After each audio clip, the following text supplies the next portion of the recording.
Good morning, my dear cadets. In the previous class, we have discussed about various terms related to map reading and different topographical forms. And I have already given you different, that means definitions of certain terms. And today is a very important class. Please sit down with your pen and paper and start noting down whatever I am teaching to you. Okay so आपका notebook और pen लेके बैठ जाओ। मैं जो पढ़ा रहा हूँ प्लीज़ इसको नोट करो, नहीं तो आपको याद नहीं रहेगा। ओके आपका अपनी नोट बनाओ प्लीज़। तो पहले आज हम बहुत इम्पोर्टेंट सेक्शन कवर कर रहे हैं, ग्रिड रेफरेंस।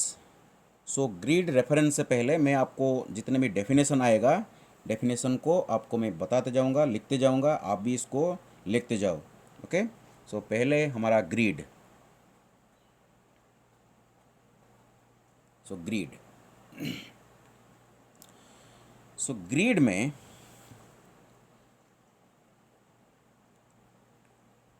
कल इसका मैंने डेफिनेशन दिया था, फिर भी आज इसको आप लिखो। Network of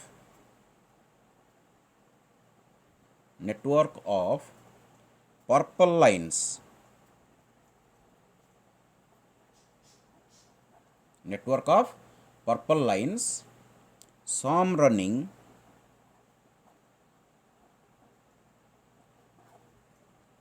running north south and others west to east, which form small squares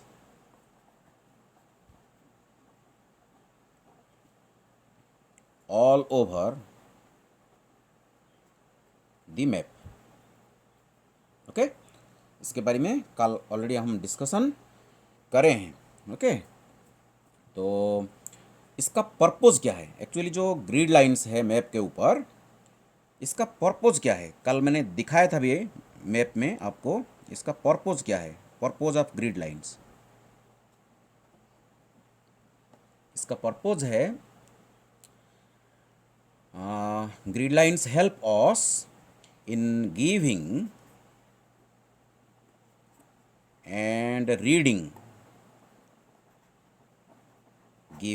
reading of grid reference.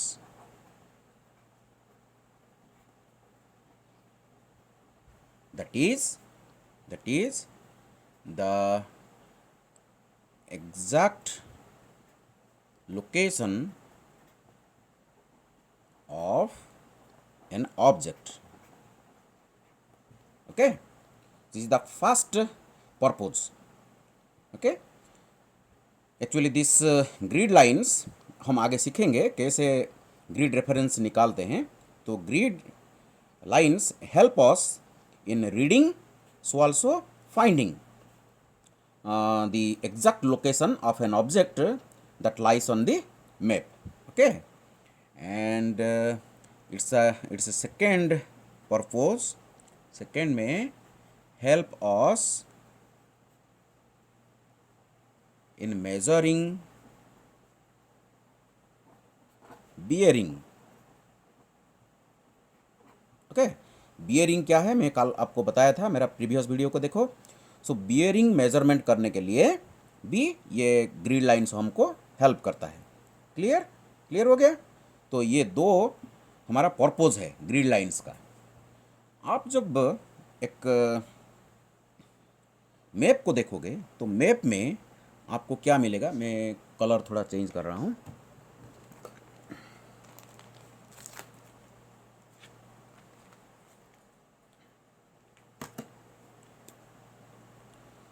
तो आप जब मैप को देखोगे तो आपको क्या मिलेगा।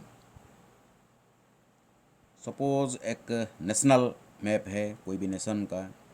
सपोज ये एक बड़ा सा स्क्वायर है जिसके अंदर सपोज आपका नेशन का मैप है। सपोज ये 10 लाख यार्ड स्क्वायर,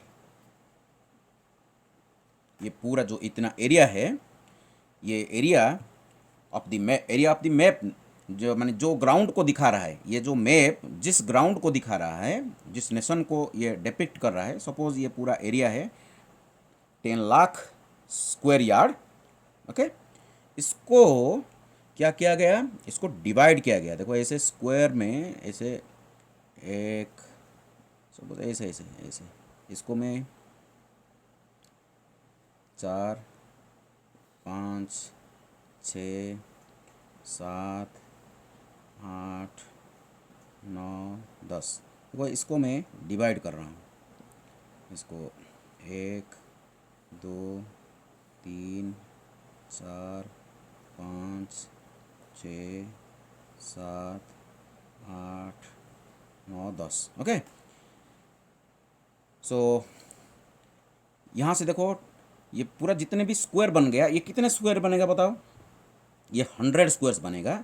यहाँ से मैं एक स्क्वायर को मैग्नीफाई करके दिखाऊंगा आपको। देखो एक स्क्वायर, ये देखो ये जो मेरा एक स्क्वायर है, इसको मैं फिर से मैग्नीफाई करके इधर आपको दिखाऊंगा। ये जो एक स्क्वायर हो गया, इसका एरिया कितना होगा बताओ, इक्वली डिवाइडेड इनटू 100। ये क्या हो गया देखो, equally divided into 100 squares, equally divided into 100 squares. So 10 lakh square yard को अगर मैं 100 स्क्वायर में डिवाइड कर दूं तो एक एक जो छोटा स्क्वायर मेरा बनेगा, जिसको मैं जूम करके आपको दिखा रहा हूं, तो इसका एरिया कितना बन जाएगा। सो इस ये बन जाएगा 10,000 यार्ड स्क्वायर, और स्क्वायर यार्ड जिसको बोलते हैं। क्लियर। तो फिर से मैं क्या करूँगा, इसको फिर से 1 2 3 4 5 6 7 8 ऐसे फिर से मैं इसको डिवाइड कर दूँ। देखो ऐसे ऐसे ऐसे 100 स्क्वायर में मैं इसको डिवाइड कर दूँ। ओके, मैं रफली कर रहा हूँ। ओके, मैं काउंट करके नहीं कर रहा हूँ, रफ में कर रहा हूँ। इसको फिर से मैं, it is again equally divided into 100 squares. So यहाँ से मैं एक छोटा सा पार्ट फिर से कंसिडर करूँगा, इसको फिर से मैं आपको जूम करके दिखाऊंगा। ओके, तो बताओ क्या हो जाएगा, ये 100 यार्ड स्क्वायर हो जाएगा, होगा कि नहीं। इसको फिर से मैं डिवाइड करूँगा, ऐसे ऐसे फिर से डिवाइड करूँगा।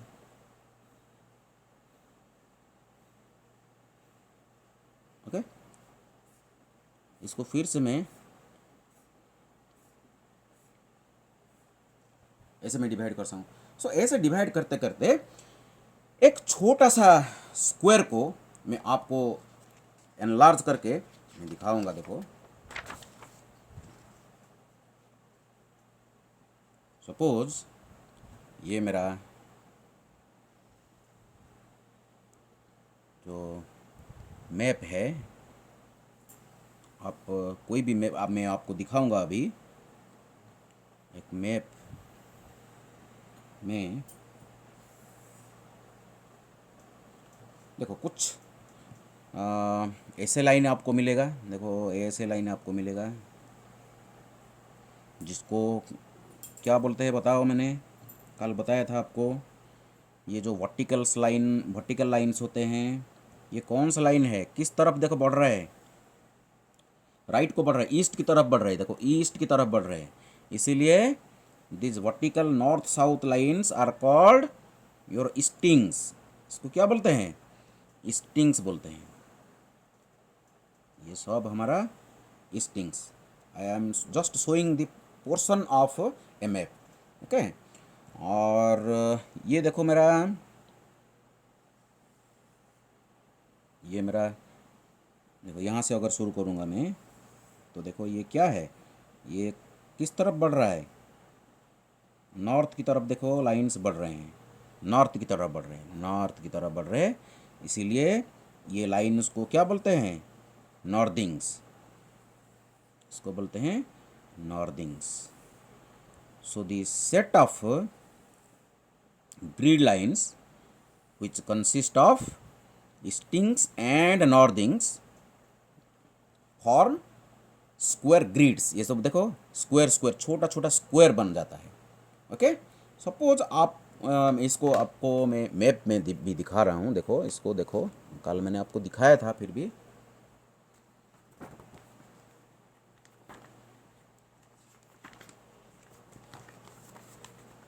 ये देखो, ये पूरा क्लियरली विजिबल है। देखो ये मेरा नॉर्दिंग्स है, कल मैंने दिखाया था, देखो नॉर्दिंग्स मैंने लिखा है, और ये जो वर्टिकल लाइंस मेरा स्टिंग्स है। ठीक है, कल मैंने इसको दिखाया था, आप वीडियो को देखे होंगे। ओके, सो एक एक करके सिक्वेंशियली वीडियो को देखो, पूरा कंसेप्ट क्लियर हो जाएगा। तो जो स्टिंग्स और नॉर्दिंग्स मिलके, नेटवर्क ऑफ ग्रिड लाइंस मिलके हमारा जो छोटा छोटा स्क्वायर बन रहा है। और दो ये जो नंबरिंग देखो, यहाँ से आपको दिख रहा है कि नहीं पता नहीं, तो मैं थोड़ा सा पास लेके आ रहा हूँ। देखो हर लाइन को एक नंबर करस्पॉन्ड कर रहा है। देखो यहाँ एक नंबर है, देखो यहाँ एक नंबर है, यहाँ एक नंबर है, यहाँ से जीरो जीरो से देखो शुरू हो रहा है, जीरो से शुरू होकर ऐसे देखो नंबरिंग, यहाँ भी कुछ नंबर्स है।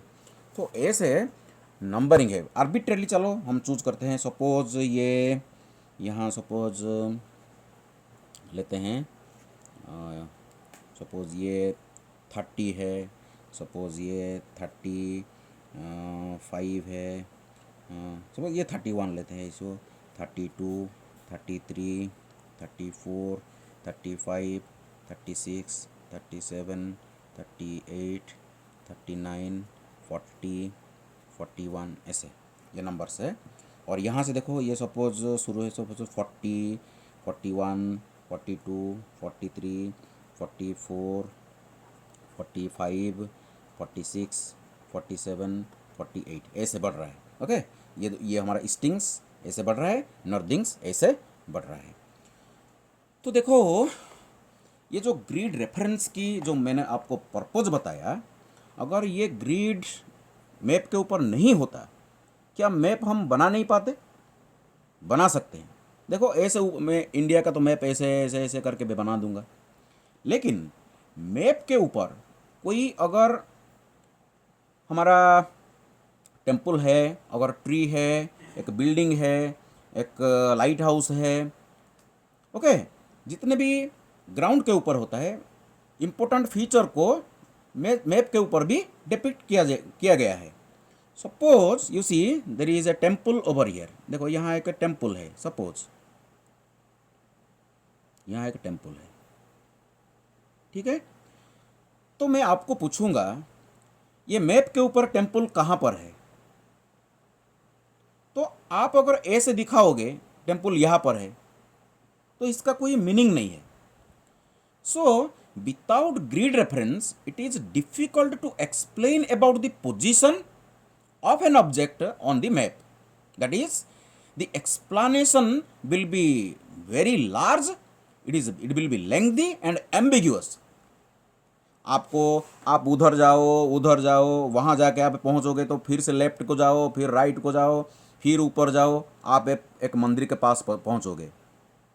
ये एक्सप्लेन करना बहुत मुश्किल हो जाएगा, ये पूरा एम्बिग्यूअस होगा, कन्फ्यूजिंग होगा। इसीलिए ये ग्रिड रेफरेंस जरूरी है। Okay, and secondly the need of grid reference is that it gives accurate, quick and simple way of finding the exact position of the object on the map. Got the point? Simple, exact and quick, ये तीनों characteristics है। Quickly, simply और accurately आपको ये बता देगा ये जो फिगर कहाँ पर है, ये टेम्पल कहाँ पर है, ये पेड़ कहाँ पर है, ये ब्रिज कहाँ पर है। सो इसीलिए ये ग्रिड जरूरी है, और ग्रिड रेफरेंस कैसे निकालते हैं वो आज हम सीखेंगे। चलो, so methods of finding grid reference. So इससे पहले हम इसको नोट डाउन करते हैं, चलो नोट करते हैं। तो नीड ऑफ, यहाँ लिखते हैं नीड ऑफ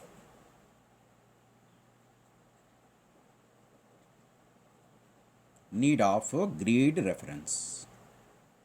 ग्रिड रेफरेंस की ज़रूरत क्या है? So without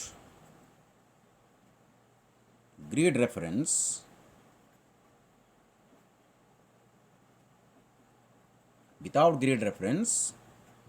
it is difficult to explain about the position of an object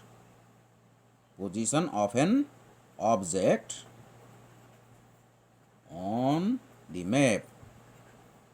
Okay, second में that means need of grid reference, short में मैं लिख रहा हूँ grid reference, that is that it gives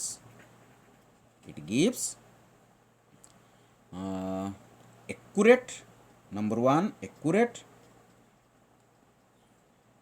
number two quick, and number three में simple way of finding the exact position of the object. Okay, मैं आपको पूरा note के साथ दे रहा हूँ, प्लीज़ इसको नोट डाउन करते चलो। ओके, आपके पास नोट होना ज़रूरी है, तब जाके आप आगे पढ़ पाओगे। ठीक है, तो मैं अभी सिखा रहा हूँ आपको ग्रिड रेफरेंस कैसे निकालते हैं, इसको फिर से नोट करेंगे। सपोज़ मैं आपको ये जो टेम्पल दिखा रहा हूँ, ये जो ग्रिड रेफरेंस पहले क्या होगा, इवन नंबर में होगा। नंबर वन पॉइंट है reference must contain even number of figures. Clear to all of you? Please keep in mind, the grid reference must contain even number of figures. Okay, generally it contains 6 figures generally, लेकिन 4 figure grid reference भी है, 6 figure grid reference भी है, 8 figure grid reference भी है। Okay, लेकिन इसमें से 6 फिगर ग्रिड रेफरेंस ज़्यादातर यूज होता है। तो चलो सीखते हैं 4 फिगर ग्रिड रेफरेंस क्या है, कैसे इसको निकालते हैं, और 6 फिगर ग्रिड रेफरेंस क्या है, इसको कैसे निकालते हैं। ओके, चलो। तो ये जो टेम्पल आप देख रहे हो, ये टेम्पल का मैं अभी आपका दिखा रहा हूँ 4 फिगर ग्रिड रेफरेंस कैसे निकालते हैं। चलो देखो, आपको पहले क्या करना पड़ेगा, ये स्ट्रिंग को देखना पड़ेगा। स्ट्रिंग को देखो, यहाँ देखो 40, 41, 42, 43, 44। सो 44 में ये जो आप देख रहे हो, ये देखो, ये जो आपका ये जो स्क्वायर देख रहे हो, ये ग्रिड के अंदर, ये स्क्वायर के अंदर हमारा टेम्पल है। ओके, तो ये जो कौन सा स्ट्रिंग लाइन से शुरू हो रहा है, 44। तो आपको क्या लिखना पड़ेगा, देखो यहाँ 44 लिखना पड़ेगा।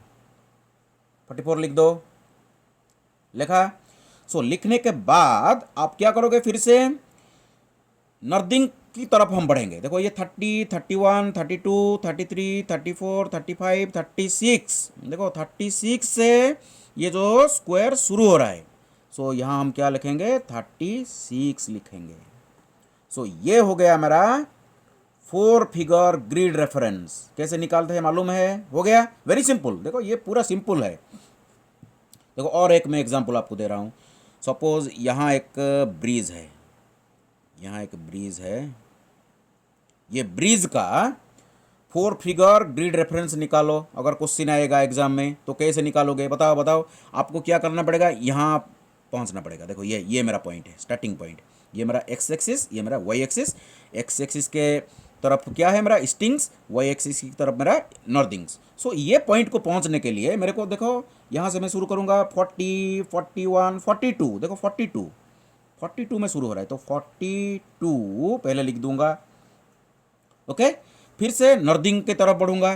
देखो ये मेरा 32, 33, 34, 35, 36, 36, 37, देखो 37। ओके, ये जो मेरा ब्रिज है देखो, ये ब्रिज जहाँ पर है, इस स्क्वायर का, इस ब्रिज का जो ग्रिड रेफरेंस है 42 and 37। So this is the 4 figure grid reference of the bridge. Clear हो गया? क्लियर हो गया? सो देखो यहाँ इवन नंबर है, 4 नंबर है, यहाँ भी देखो 4 नंबर है, इवन नंबर ही रहेगा। ओके, तो चलो सीखते हैं अभी क्या, 6 figure. Actually 6 figure grid reference की जरूरत क्यों पड़ा, why 6 figure grid reference is needed. देखो अगर एक ग्रिड के अंदर सपोज यहाँ पर एक चर्च है, देखो यहाँ पर एक चर्च है, यहाँ पर एक चर्च है। अभी मेरे को बताओ ये चर्च का 4 फिगर ग्रिड रेफरेंस क्या होगा? तो ये होगा देखो वही 44 और 36, सेम होगा, देखो सेम होगा। टेम्पल का, ये मेरा टेम्पल है, टेम्पल का 4 फिगर ग्रिड रेफरेंस, ये मेरा चर्च का 4 फिगर ग्रिड रेफरेंस, देखो पूरा सेम है। तो यहां फिर से हमको क्या करना पड़ेगा, 6 फिगर ग्रिड रेफरेंस की जरूरत पड़ेगा। जब एक ग्रिड के अंदर एक से ज्यादा, 2, 3, 4, 5 ऐसे एक से ज्यादा अगर हमारा कुछ ऑब्जेक्ट्स होंगे, उस वक्त हमको 6 फिगर ग्रिड रेफरेंस निकालने की जरूरत है। सो 6 फिगर ग्रिड रेफरेंस कैसे निकालते हैं, चलो मैं आपको फिर से सिखाऊंगा। चलो देखो कैसे मैं 6 फिगर निकालता हूं। ये जो छोटा सा स्क्वायर आप देख रहे हो, इसको फिर से मैं क्या करूंगा, वर्टिकली देखो, ये से 1, 2, इसको मैं बड़ा करके फिर से दिखाऊंगा। ये जो छोटा वाला को मैं पूरा बड़ा करके आपको दिखा रहा हूं। देखो ये छोटा वाला जो ग्रिड है, इसको मैं थोड़ा सा मैग्नीफाई करके आपको दिखा रहा हूं। जहां पर ये देखो इसका क्या है, देखो टेम्पल चर्च का क्या है, चर्च का है 44, 36, और टेम्पल का क्या है देखो 44, 36, ये तो सेम हो रहा है। जो इसीलिए क्या करते हैं, ये जो ग्रिड है, ये जो स्क्वायर है, इसको फिर से मैं क्या करूंगा, देखो डिवाइड करूंगा। 1, 2, 3, 4, 5, 6, 7, 1, 2, 3, 4, 5, 6, 7, 8, 9, 10, 10 भाग करूंगा मैं ना। तो एक यहाँ से ऐसे करते हैं, ज़रा रफली करते हैं। तो ये 1, 2, 3, 4, 5, 6, 7, 8, 9, 10, देखो मैंने 10 भाग कर दिया। ओके, तो ये हो जाएगा मेरा, ये तो ये मेरा 0 है, ये 0 है, इसको 0 कंसिडर करूँगा मैं इस स्क्वायर के लिए। ये 1, 2, 3, 4, 5, 6, 7, 8, 9, 10। ओके, तो क्या करूँगा फिर से, देखो इसको फिर से देखो, 1, 2, 3, 4, 5, 6, 7, 8, 9, 10, देखो फिर से मैं 10 भाग कर दिया वर्टिकली। तो एक स्क्वायर को, ये जो छोटा स्क्वायर था मेरा, देखा ये जो मेरा छोटा स्क्वायर था, ये छोटा स्क्वायर को मैं आपको मैग्नीफाई करके दिखाया। वही छोटा स्क्वायर, ये वही छोटा स्क्वायर है जिसको मैंने मैग्नीफाई करके आपको दिखाया। वही छोटा स्क्वायर को फिर से मैं क्या कर दिया, equally divided into 100 parts, 100 squares, 100 square को मैंने फिर से डिवाइड कर दिया। ये मेरा 0 है, 1, 2, 3, 4, 5, 6, 7, 8, 9, 10। यहाँ से 0 से 10, यहाँ पे 0 से 10। देखो मेरा मंदिर कहाँ पर था, देखो ये मंदिर मेरा अप्रोक्सीमेटली थोड़ा यहाँ था, ये मेरा मंदिर है, ये मेरा मंदिर है, और यहाँ मेरा चर्च है, यहाँ मेरा मेरा चर्च था, यहाँ मेरा चर्च था। अभी देखो क्या होगा, दोनों का तो 4 फिगर ग्रिड रेफरेंस सेम है, वही 44 36 44 36, लेकिन जब मैं मंदिर के पास आऊँगा, ये जो छोटा सा ग्रिड आप देख रहे हो इसके अंदर है। सो इस ग्रिड को पहुंचने के लिए मैं फिर से देखो यहां से शुरू करूंगा, 1 2 3 4 5। देखो 5 में ये शुरू हो रहा है, 5 में। तो क्या करूंगा मैं, टेम्पल के जो 44 के बाद मैं लिख दूंगा 5। क्लियर हो गया। 44 के बाद क्या लिखूंगा, 5 लिख दूंगा। और इसके बाद देखो ऊपर जाऊंगा, नर्दिंग की तरफ मैं बढ़ूंगा। देखो 1 2 3 4 5 6। देखो 6 में ये शुरू हो रहा है, ये जो स्क्वायर 6 में शुरू हो रहा है, तो यहां लिख दूंगा 6। ये बन गया मेरा 6 figure grid reference of the temple. This is my 6 figure grid reference of the temple. Clear हो गया। चलो चर्च के पास आ जाओ। चर्च का हम 6 फिगर ग्रिड रेफरेंस निकालेंगे। पहले तो हमको 4 फिगर मालूम है, वही 44 एंड 36। तो 6 फिगर इसको कैसे बनाएंगे, आप बताओ, आप बताओ, आप निकालो। तो देखो 1 2 3 4 5 6 7 8। देखो 8 से यहां से शुरू हो रहा है, देखो यहां से, ये मेरा चर्च इसके अंदर है, तो 8। तो 44 के बाद 8 लिख दूंगा। ओके, ये मेरा थर्ड डिजिट होगा, ये मेरा थर्ड डिजिट होगा। ओके, स्टिंग ये नंबर था ना मेरा 44, इसके पास स्टिंग का वो नंबर मैं लिखूंगा 8। और 36 मेरा नर्दिंग था, तो नर्दिंग के बाद मैं वो नंबर लिखूंगा। देखो क्या है, देखो भाई 1 2। देखो 2 से शुरू हो रहा है, तो यहां मैं 2 लिख दूंगा। ये हो गया मेरा 6 figure grid reference of church. Clear हो गया कैसे निकालते हैं 4 फिगर ग्रिड रेफरेंस और 6 फिगर ग्रिड रेफरेंस कैसे निकालते हैं, मालूम हो गया क्या? अगर कोई डाउट है तो फिर मेरे को क्वेश्चन करो, मैं अगले वीडियो में डाउट क्लियर करूंगा। देखो अगर ये छोटा सा ग्रिड के अंदर भी अगर 2 3 4 अगर हमारा कुछ ऑब्जेक्ट्स है, तो फिर से हमको क्या करना पड़ेगा, 8 फिगर ग्रिड रेफरेंस निकालना पड़ेगा। लेकिन generally 6 figure grid reference is sufficient to identify a particular object on the map. Clear. लेकिन अगर आपका जो टेक्निक अगर आप सीख गए हैं ना, तो 8 figure grid reference, 10 figure grid reference, 12 figure, जितने भी आप निकाल सकते हैं, कोई प्रॉब्लम नहीं। फिर से क्या करोगे, ये जो छोटा सा स्क्वायर, इसको फिर से आप 10 डिवीजन में भाग करोगे, वर्टिकली भी 10 डिवीजन भाग करोगे, फिर से 1 2 3 नंबरिंग करोगे, यहाँ भी ऊपर भी नंबरिंग करोगे, फिर से और 2 नंबर आ जाएगा, यहाँ एक नंबर आ जाएगा, यहाँ एक नंबर आ जाएगा, यहाँ एक नंबर आ जाएगा, यहाँ एक नंबर आ जाएगा, तो आपका बन गया 8 फिगर ग्रिड रेफरेंस। सो टेक्निक अगर मालूम हो गया, कॉन्सेप्ट अगर आपका क्लियर हो गया, तो आराम से आप निकाल सकते हो। तो चलो और एक दो करते हैं। बताओ यहाँ सपोज एक क्या है, सपोज यहाँ क्या है, कुछ भी बोलो ना, कुछ भी बोलो, कुछ सपोज यहाँ एक ये देखो मॉस्क है, ये देखो एक मॉस्क है। बताओ इसका 4 फिगर ग्रिड रेफरेंस बताओ, या इसका कैसे निकालोगे? देखो ये पॉइंट को हमको पहुंचना पड़ेगा। सो यहाँ से क्यों सुने, डायरेक्टली देखेंगे। देखो यहाँ ये जो शुरू हो, पहले स्टिंग लिखते हैं, तो 46, तो पहले 46 लिखो मॉस्क का। सो मॉस्क का 46, इसके बाद ये देखो 34। क्विकली आप निकाल सकते हो, अगर प्रैक्टिस हो गया तो कोई प्रॉब्लम नहीं, खुद निकाल सकते हो। ओके, देखो ये 4 फिगर ग्रिड रेफरेंस हो गया।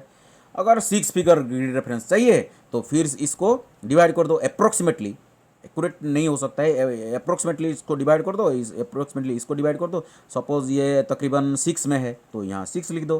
तकरीबन ये सपोज 5 में है, तो यहाँ 5 लिख दो। तो हो गया आपका 6 फिगर ग्रिड रेफरेंस। क्लियर हो गया? कोई डाउट है? कोई डाउट है? नहीं? चलो आगे बढ़ते हैं। तो आपको मालूम हो गया तो कैसे निकालते हैं। तो आपको 4 स्टेप फॉलो करना पड़ेगा। एक में reference must contain even number of figures, okay. Generally 6 figure grid reference हम लेते हैं। अगर ग्रिड के अंदर एक कोई ऑब्जेक्ट है तो 4 फिगर ग्रिड रेफरेंस भी सफिशिएंट होता है, लेकिन पर्टिकुलर लोकेशन को आइडेंटिफाई करने के लिए आपको 6 फिगर ग्रिड रेफरेंस निकालना जरूरी है, ओके। और जित माने ये जो जितने भी डिजिट आपका बढ़ता जाएगा, देखो 4 फिगर ग्रिड रेफरेंस से 6 फिगर ग्रिड रेफरेंस आपका और भी एक्यूरेट हो जाता है, क्योंकि ये पूरा एक्यूरेट पोजीशन बताता है। और 8 फिगर ग्रिड रेफरेंस हो गया तो और भी आप पूरा करीब आ जाओगे, ओके, ऑब्जेक्ट का। इसीलिए सेकेंड पॉइंट में count should be started from easting, याद रखो, count should be started from easting. पहले ईस्टिंग का 2 नंबर लिखेंगे और from west to east, okay. West से, ये हमारा वेस्ट है, ये हमारा ईस्ट है, तो वेस्ट से ईस्ट की तरफ हम बढ़ेंगे। जहाँ हमारा शुरू हो रहा है वो होगा हमारा फर्स्ट 2 डिजिट्स, ओके।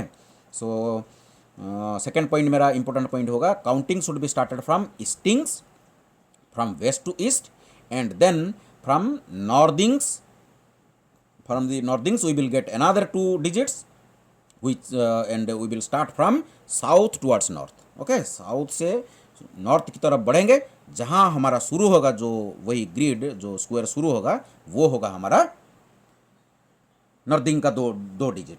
क्लियर हो गया। और फॉर 6 फिगर ग्रिड रेफरेंस, ये जो 100 यार्ड का जो स्क्वायर है we will divide equally, okay, into 100 squares and we will get another 2 digits. कैसे 2 डिजिट फिर से हम निकालेंगे और कहाँ लिखेंगे वो भी इंपॉर्टेंट है। पहले जो हमारा स्ट्रिंग का 2 डिजिट है, इसके बाद हमारा 1 डिजिट आएगा, इसके बाद जो हमारा 2 डिजिट था, इसके बाद हमारा 6th डिजिट आएगा। क्लियर। ये जो 5 और 6 लास्ट में नहीं लिख देना, ये गलत हो जाएगा। सो फर्स्ट 2 फिगर के बाद हमारा 5 लिखेंगे, सेकेंड में जो 36 था इसके बाद हम 6 लिखेंगे, ठीक है। क्लियर हो गया। चलो आगे बढ़ते हैं। सो इसके बाद हम सीखेंगे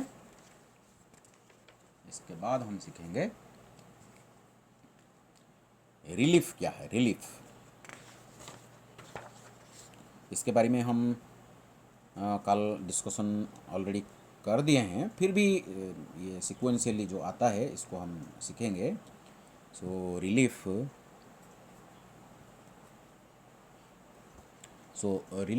it is used, it is just a name, okay, topographical form है।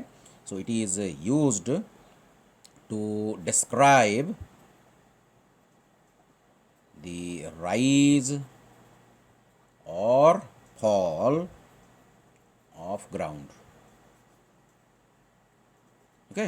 मैं पूरा आपको धीरे धीरे स्लो पढ़ा रहा हूँ। अगर आप फील कर रहे हो ये स्लो है तो वीडियो को आप फास्ट कर सकते हो। There is an option, okay. ये ऑप्शन के जाके आप 1.5 स्पीड में भी इसको देख सकते हो, 2 स्पीड में भी आप देख सकते हो, okay. It depends upon you. अगर ये अच्छा लग रहा है तो कोई बात नहीं, अगर स्लो लग रहा है तो इसको फास्ट करके आप देख सकते हो, क्योंकि अगर मैं फास्ट कर दूंगा तो आप स्लो करने की कोई ऑप्शन नहीं है, इसलिए मैं स्लो पढ़ा रहा हूँ। अपने हिसाब से इसको फास्ट या स्लो आप कर सकते हो। Clear. So that is hills and valleys. So ये हमारा definition of relief. So relief में यहाँ एक नोट आता है हमारा इम्पोर्टेंट नोट। सो कल मैंने आपको पढ़ाया था स्लोप, जिसको बोलते हैं ग्राडियंट। ग्राडियंट के बारे में पूरा डिटेल में आपको कल बताया था। Gradient is nothing but your vertical height divide by horizontal equivalent, okay. Contour जब मैं पढ़ाया था कल पूरा डिटेल डिस्कशन किया था, फिर भी सिक्वेंशियल में जो पढ़ा रहा हूँ बुक के जैसे है, फिर से ये रिपीट हो रहा है। तो rise between 2 consecutive contour lines. So this is my vertical height. So vertical height is nothing but the rise between two consecutive contour lines. एक कंटूर लाइन से दूसरे कंटूर लाइन को जब हम बढ़ते हैं तो कितना हाइट रेज हो रहा है वो हमारा वर्टिकल हाइट होता है। Okay, divided by होराइजेंटल equivalent. होराइजेंटल equivalent is nothing but the flat distance between two consecutive or same two between same two contour lines। Okay, ये मेरा होराइजेंटल इक्विवेलेंट। आपको एक फ्रैक्शन मिलेगा, आपको एक फ्रैक्शन मिलेगा। सो देखो यहाँ एक डेफिनेशन से एक चीज़ हमको पता चल रहा है। नंबर 1 में इफ, ये क्वेश्चन आ सकता है, if contour lines, if contour lines are closer, contour lines are closer, then इसका मीनिंग क्या है? if contour lines are closer then slope or gradient is larger। देखो मैं आपको पूरा इसको समझा रहा हूँ। सपोज देखो ये मेरा एक कंटूर है, सपोज ये भी मेरा एक कंटूर है, ठीक है। सपोज यहाँ देखो, यहाँ distance between flat distance the होराइजेंटल equivalent is very small over here, but you can see over here the होराइजेंटल equivalent is very large over here. लेकिन ये कंटूर का सी लेवल से जितना हाइट है, ये सभी पॉइंट इक्वल हाइट में है ना, ये सभी पॉइंट इक्वल हाइट में है। और ये जो सेकेंड कंटूर लाइन मैंने दिखाया ये भी सी लेवल से इक्वल हाइट में है। लेकिन ये देखो फ्लैट डिस्टेंस को देखो, ये फ्लैट डिस्टेंस को देखो, ये फ्लैट डिस्टेंस ज़्यादा है, ये फ्लैट डिस्टेंस कम है। तो अगर ये पोजीशन में अगर मैं ग्रेडियंट निकालूंगा तो ग्रेडियंट क्या आएगा? ये वर्टिकल हाइट तो सेम है ये पोजीशन में और ये पोजीशन में, वर्टिकल हाइट तो सेम है, because vertical height is the difference between the Heights, difference between the Heights of the two consecutive contour lines. तो ये जो ऊपर ये तो फिक्स हो गया, ये तो फिक्स हो गया, टू कंसेक्यूटिव लाइन का जो डिफरेंस ये तो फिक्स हो गया। लेकिन यहाँ देखो होराइजेंटल डिस्टेंस कम है, यहाँ होराइजेंटल डिस्टेंस ज़्यादा है। तो यहाँ अगर मैं ग्रेडियंट निकालूँ, यहाँ अगर मैं ग्रेडियंट निकालूँ, सपोज यहाँ ग्रेडियंट G1 है, यहाँ ग्रेडियंट सपोज G2 है, डेफिनेटली G1 क्या होगा? Is greater then G2। Please keep in mind, denominator अगर ज्यादा हो जाएगा, यहां देखो डिनोमिनेटर ज्यादा हो जाएगा तो ग्रेडियंट क्या हो जाएगा? कम हो जाएगा। तो यहां स्लोप कम हो जाएगा, ग्रेडियंट कम हो जाएगा। तो यहां से यहां आप अगर उठोगे तो आपको आसानी होगा, आराम से आप उठ पाओगे।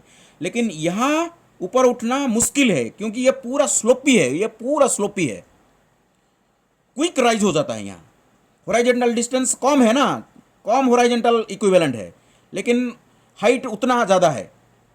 यहाँ जितना हाइट उठना पड़ेगा यहाँ उतना हाइट उठना पड़ेगा, लेकिन यहाँ होराइजेंटल डिस्टेंस ज़्यादा हो गया, यहाँ होराइजेंटल डिस्टेंस कम हो गया। तो यहाँ स्लोप ज़्यादा है, यहाँ चढ़ना बहुत मुश्किल होगा, यहाँ चढ़ना ईजी होगा। तो gradient G1 over here is greater than the gradient over G2। Clear हो गया? ग्रेडियंट का कॉन्सेप्ट क्लियर हो गया? And vice versa, that means if contour lines are far apart, ये देखो ये contour lines are far apart, then slope और gradient is lesser. Clear? अच्छा, नेक्स्ट आगे बढ़ते हैं। So types of slopes. Slope कितने प्रकार का होता है? स्लोप दो प्रकार का होता है। एक होता है कनकेव स्लोप होता है, और दूसरा होता है कन्वेक्स स्लोप। कनकेव हो सकता है स्लोप, कन्वेक्स होता है, और प्लेन भी हो सकता है। लेकिन देखो कैसे, देखो सपोज एक पहाड़ी है, एक पहाड़ी जैसे कि ए से है, फिर से ए से है, ओके, एक पहाड़ी ए से है, सपोज ये हमारा एक हिल है। ओके, बताओ, देखो यहाँ से यहाँ तक, यहाँ से यहाँ तक, देखो it bulges out, you see it bulges out. This is nothing but your convex slope. This forms your convex slope, which actually bulges out. Okay?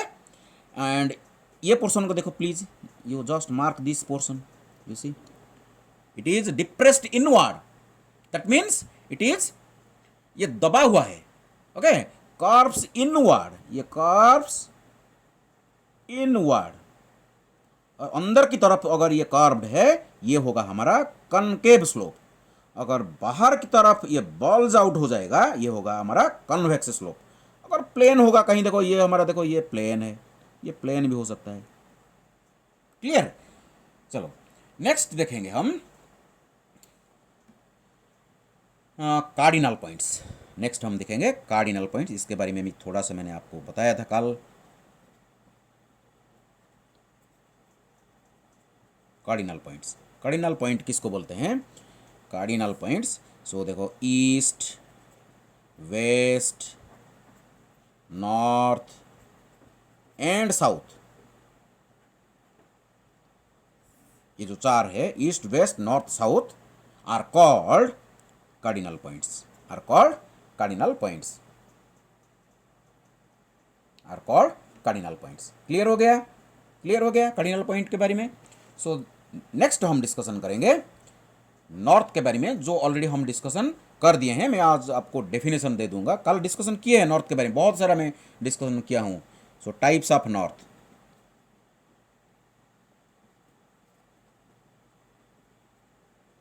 Types of north बताओ कितने तरह का?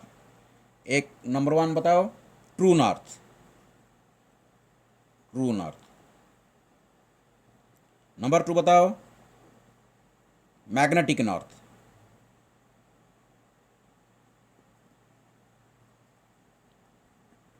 थर्ड टाइप बताओ मेरे को, क्या है? Grid north.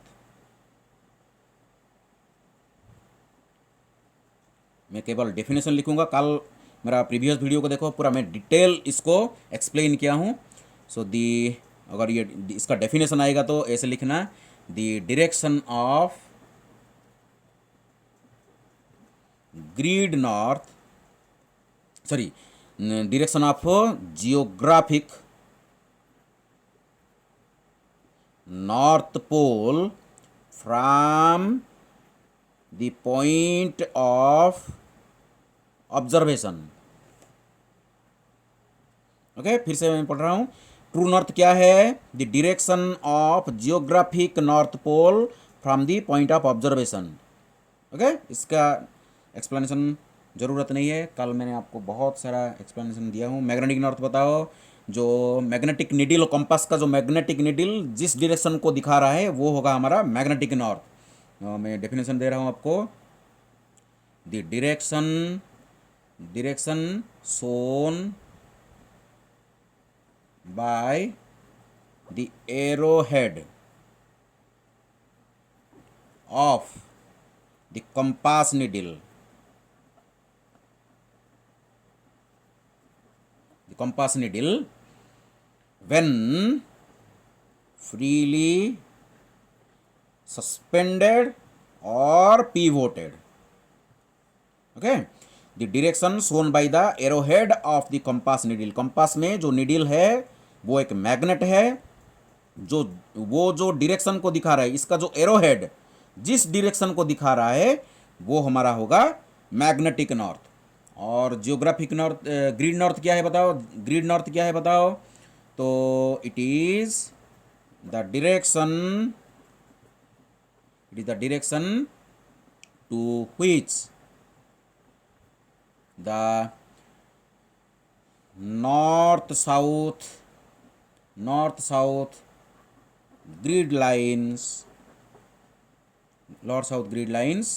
on a map indicate. So आपका जो मैप के ऊपर जितने भी ग्रिड लाइंस है, जो वर्टिकल ग्रिड लाइन है जिसको हम स्टिंग्स बोलते हैं, ओके, जो वर्टिकल ग्रिड लाइन साउथ से नॉर्थ की तरफ बढ़ रहा है, जो जिस नॉर्थ को ये डायरेक्ट कर रहा है, वो होगा हमारा ग्रिड नॉर्थ होगा. क्लियर? इसको ज़्यादा डिस्कशन नहीं करेंगे because we have already discussed everything about 3 types of north. चलो इसके आगे डिस्कशन करते हैं। मैग्नेटिक वेरिएशन, इसका भी डेफिनेशन मैंने दे दिया। मैग्नेटिक वेरिएशन बताओ क्या है। Magnetic variation is nothing but the difference between true north and magnetic north. Okay, एक डेफिनेशन आप लिख सकते हो, मैग्नेटिक वेरिएशन।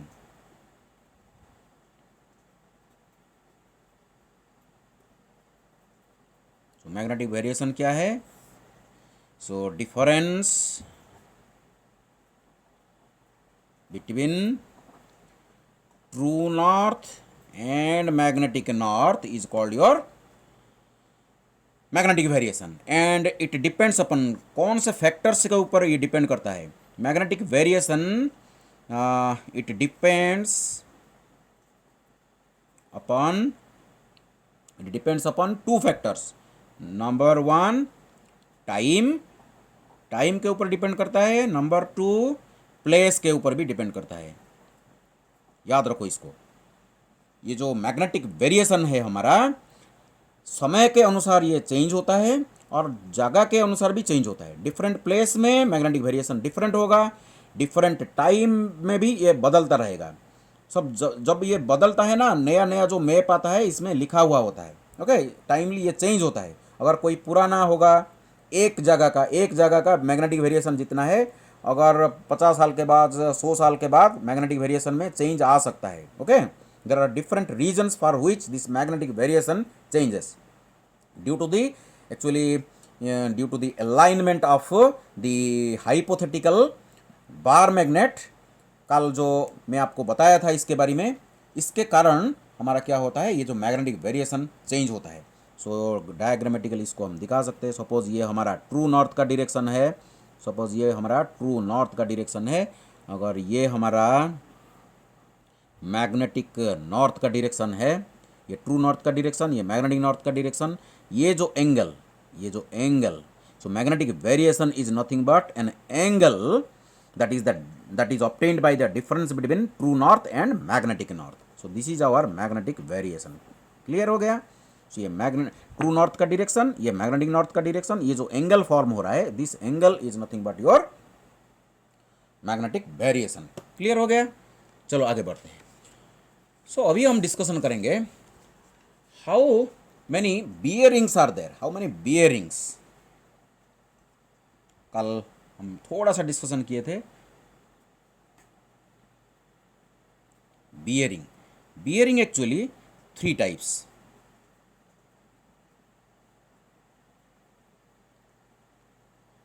बियरिंग 3 टाइप का होता है। नंबर 1 में ग्रीड बियरिंग,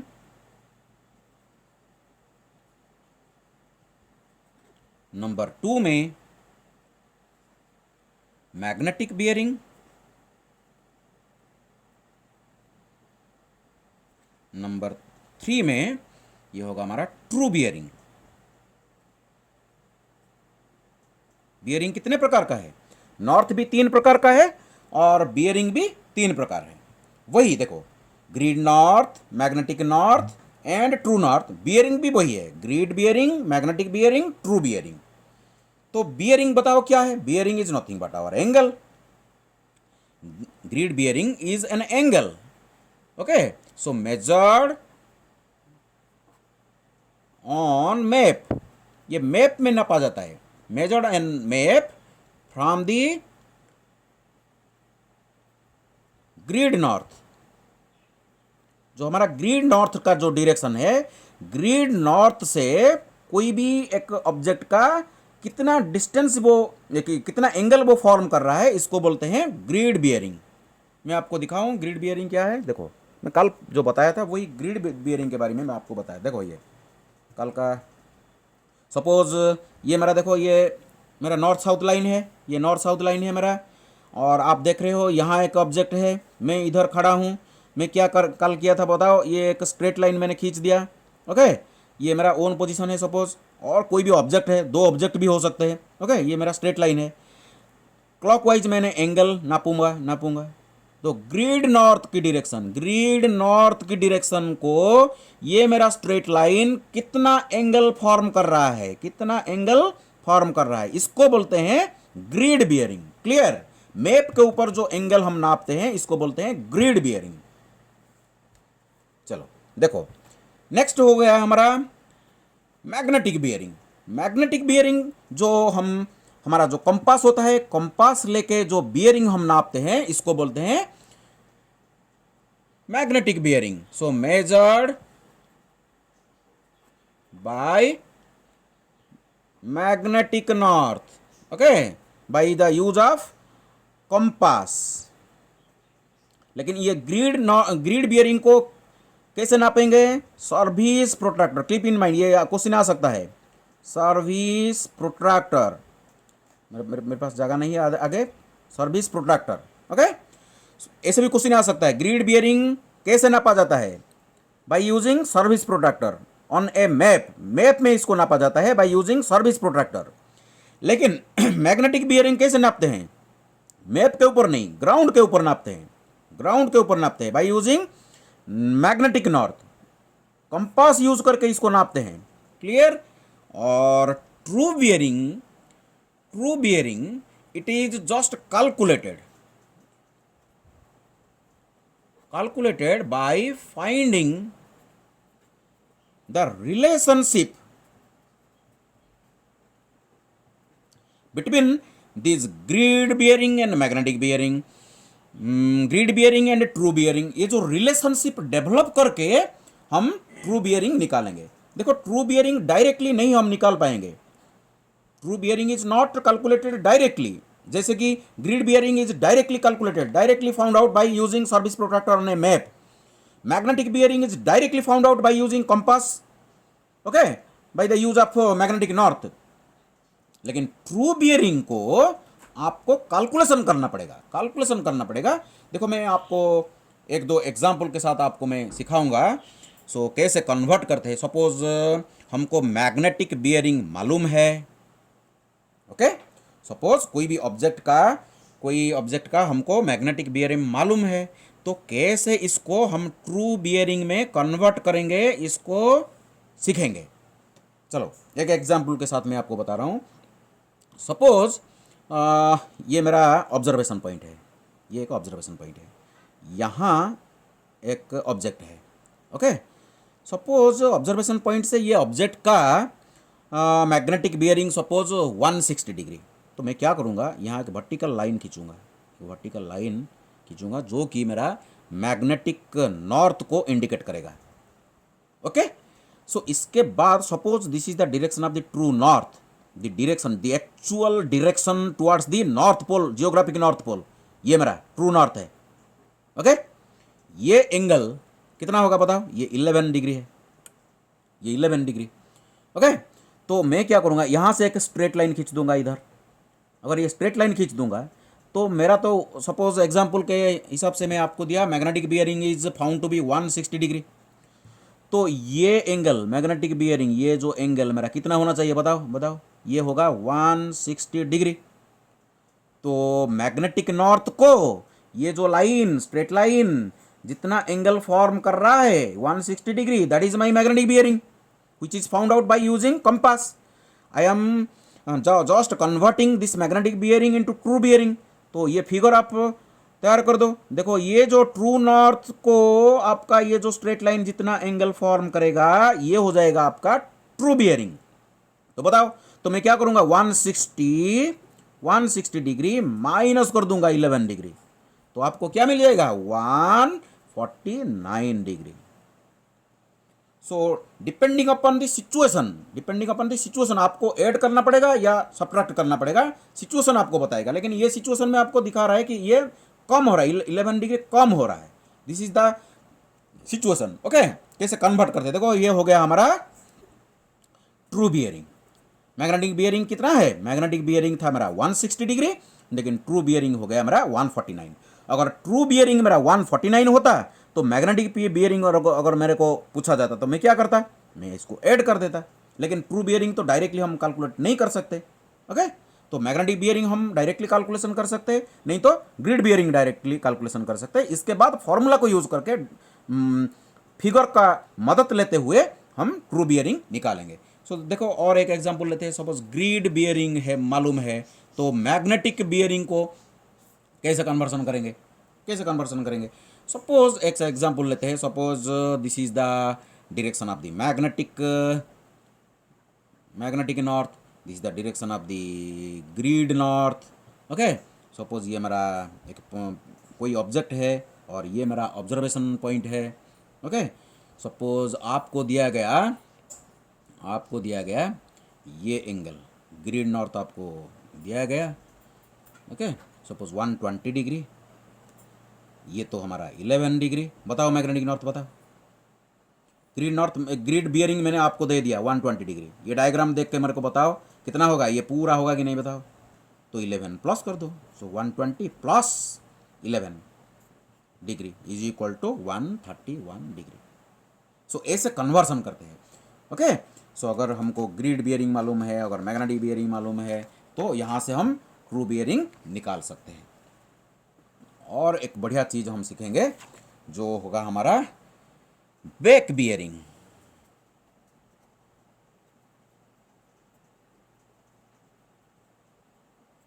बैक बियरिंग क्या है, थोड़ा सा सिंपल है, लेकिन इसको आपको समझना पड़ेगा। देखो ये पूरा जो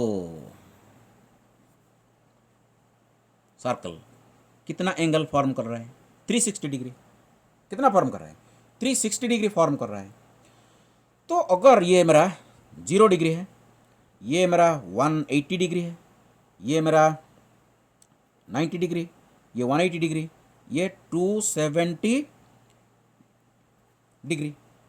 ओके, तो ये हो गया मेरा suppose north. This is my east is at an 90 degree to the north, and south is at an angle of 180 degree. ये भी क्वेश्चन आ सकता है, very simple. And west is at an angle of 270 degree to the north, because angle is always measured in clockwise direction. Angle clockwise direction में नाप जाता है। सो देखो ये 90, ये 180, ये 270, इसके बाद 360 आ जाएगा। 0 के जगह ही थ्रू 360 डिग्री आ जाएगा टोटल। क्लियर। सपोज कोई ऑब्जेक्ट है, कोई ऑब्जेक्ट इधर है, मैं यहाँ खड़ा हूँ, this is the position, this is my own position. Okay, this is my own position, and यहाँ एक ऑब्जेक्ट है। सपोज बताओ कि कहाँ पर है, सपोज 45 डिग्री में, 45 डिग्री में। तो यहाँ से अगर मैं कंपास लेके खड़ा हो जाऊं और इस ऑब्जेक्ट को मैं देखूं, अगर मेरा मैग्नेटिक बियरिंग जो दिखा रहा है वो 45 डिग्री दिखा रहा है, 45 डिग्री दिखा रहा है, तो इसका बैक बियरिंग कैसे निकालते हैं। बैक बियरिंग का मीनिंग क्या है इसको समझो। अगर मैं क्या करूं, इस ऑब्जेक्ट के जगह पहुंच जाऊं, यहां से actually this is my own position, लेकिन मैं अभी क्या करूंगा, यहां से यहां जाके खड़े हो जाऊंगा। ऑब्जेक्ट के पास खड़ा होके मेरा ओन पोजीशन को अगर मैं कंपास के द्वारा देखूंगा तो कितना एंगल ये दिखाएगा, बताओ बताओ। ये एंगल को बताएगा, ये एंगल को बताएगा। देखो ये कितना हो जाएगा, देखो यहाँ ये 90, ये 180, ये देखो हो जाएगा 45। तो 180 डिग्री प्लस 45 डिग्री, तो कितना हो जाएगा 5 2 कितना हो गया, देखो 5 1 2 225, ये 225 डिग्री होगा। ये 225 डिग्री को बोला जाएगा back bearing of magnetic bearing 45 degree. Clear हो गया, clear to all of you. बताओ 0 का बैक बियरिंग क्या होगा, 180 होगा। अरे भाई ऑपोजिट में जो है, यहां से अगर खड़े होकर मैं इधर देखूंगा तो 0 डिग्री दिखाई देगा। अगर ये 0 डिग्री में खड़े होकर मैं यहां दिखूंगा तो क्या दिखाई देगा, ये 180 डिग्री दिखाई देगा। 90 का बताओ, 90 का बैक बियरिंग क्या होगा, 270 डिग्री होगा। तो क्या कर रहा है, देखो ये तो फिजिकल सिग्निफिकेंस है, ये तो अंडरस्टैंडिंग के लिए। लेकिन ये वेरी सिंपल है। अगर मैग्नेटिक बियरिंग अगर 180 डिग्री से लेस होगा, 180 डिग्री से अगर कम होगा, तो आपको क्या करना पड़ेगा, 180 डिग्री ऐड करना पड़ेगा बैक बियरिंग के लिए। कॉन्सेप्ट को याद रखो। अगर मैग्नेटिक बियरिंग 180 डिग्री से कम होगा तो आपको 180 डिग्री ऐड कर देने से आपको बैक बियरिंग मिल जाएगा।